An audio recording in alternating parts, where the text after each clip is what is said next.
cette vidéo, je vous présente le TP4 du module programmation des systèmes temps réel, l'intégration de FreeRTOS avec la base de données MySQL. Donc nous allons aller dans la sixième démonstration, manipulation 4, le mutex sur les connexions partagées. Voilà, donc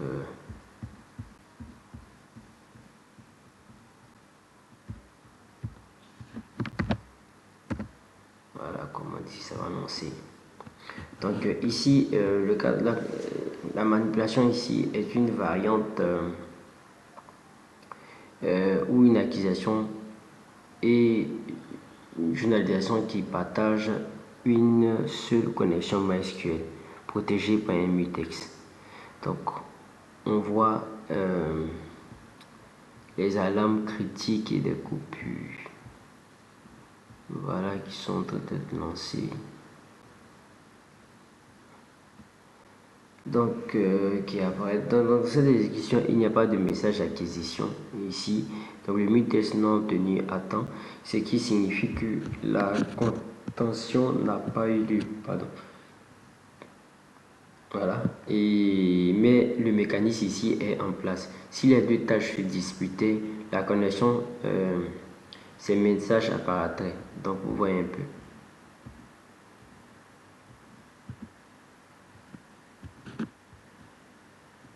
Donc il faut qu'on note quelque chose ici, c'est que en termes de points importants, la tâche de décision reste totalement à l'écart de ce mutex là. Donc si elle y touchait, son temps d'attente deviendrait non borné. Donc elle est incompatible avec une deadline stricte, même avec un mutex, une connexion partagée introduit un temps d'attente non déterministe, ce qui reste inacceptable pour une tâche à deadline strict. Donc on va aller voir la manipulation ici, comportement file safe. Donc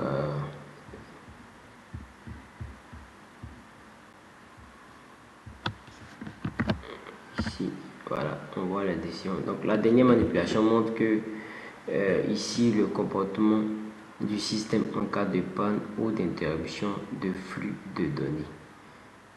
Donc vous voyez un peu ici, là c'est normal, maintenir les mesures, et là il y a un seul couper le chauffage sans, vous voyez, et là aussi normal tout ça. Donc on a un normal autour de 61 ici, 79 aussi, 62, et quand on atteint, on dépasse la barre des 90 degrés, 95 degrés, 105, on a un seul couper le chauffage. Voilà, ça continue encore. Donc on va arrêter, CTRL-C. Donc ici le fail message ici, terme de décision. Dès que le simulateur s'arrête, le système détecte l'absence de nouvelles mesures. Donc après un seuil d'une seconde sans données, la tâche acquisition BD signale des données périmées. Donc la tâche décision bascule alors automatiquement vers une politique de repli sur elle coupe le chauffage par défaut plutôt que de continuer à agir sur une donnée obsolète. Donc c'est un principe fondamental de conception file safe. En cas de doute sur l'état du système, on revient à l'état le moins dangereux. On va vérifier la base de données. Voilà, je vais mettre mon mot de passe. Voilà. On est en train de vérifier dans la base de données que les décisions ont été bien journalisées. Les 10 dernières décisions, donc la colonne action, voilà, maintenir, couper chauffage, maintenir. Le temps de réaction ici, voilà, on voit en millisecondes. Elle donne le temps de réaction mesuré ici en 0 millisecondes. Donc la colonne deadline respecte ici. Voilà, elle vaut 1 pour toutes les lignes, ce qui confirme que les deadlines ont été respectées dans cet échantillon.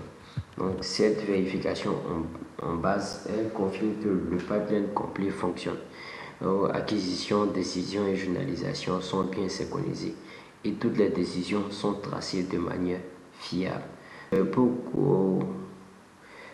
Pourquoi le tâche décision ne doit-elle jamais appeler MySQL Query directement, contrairement à l'acquisition et la journalisation?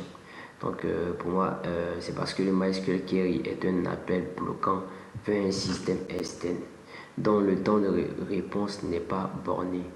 Le réseau, le verrou concurrent, latence disque. Si la tâche décision faisait cet appel elle-même, sa deadline deviendrait dépendante d'un temps non maîtrisé. Donc, la priorité FreeRTOS ne protège que l'accès au CPU, jamais le temps passé en attente d'une ressource externe. C'est pourquoi ce TP dirais-je, confine tout accès MySQL. Donc, elle confine tout accès MySQL aux tâches best effort. Donc, pour moi aussi, si on me poser une autre question, une question MySQL, une connexion MySQL partagée et protégée par un mutex est-elle compatible avec une deadline stricte d'un tâche de décision? Pour moi ici je dirais non, parce que selon l'analyse, le mutex protège l'accès à la ressource partagée, mais il n'ajoute aucun borne sur le temps d'attente si la ressource est occupée, est occupée par une requête MySQL elle-même de durée variable. Donc, si le tâche décision devait attendre ce mutex-là, sa durée d'exécution dépendrait de la durée de la requête MySQL en cours, qui est exactement le couplage qu'on cherche à éviter. C'est pourquoi ce TP-là écarte structurellement tout accès MySQL direct ou via mutex depuis le tâche décision. Donc en gros, pour conclure, ce TP4 là ajoute une décision essentielle dès qu'un système temps réel communique avec le monde extérieur. Donc, la frontière explique assez explicite entre le du bonnet local mesurable et le best effort qui est réseau passe de données à disque n'est pas un détail d'implémentation. C'est la condition pour que les garanties de déterminisme établies dans les TP1 à TP3 restent valables une fois le système intégré à son environnement réel. Donc l'architecture à 3 tâches séparées par les failles FreeRTOS permet de garantir que la décision critique reste toujours déterministe, même si l'acquisition ou la journalisation subissent des ralentissements. Donc, le comportement fail-safe montre également qu'un système temps réel robuste ne doit jamais rester bloqué en attente d'une source de données non fiable. Le choix du comportement par défaut, couper le chauffage par exemple, est une décision de conception à part entière. Merci beaucoup.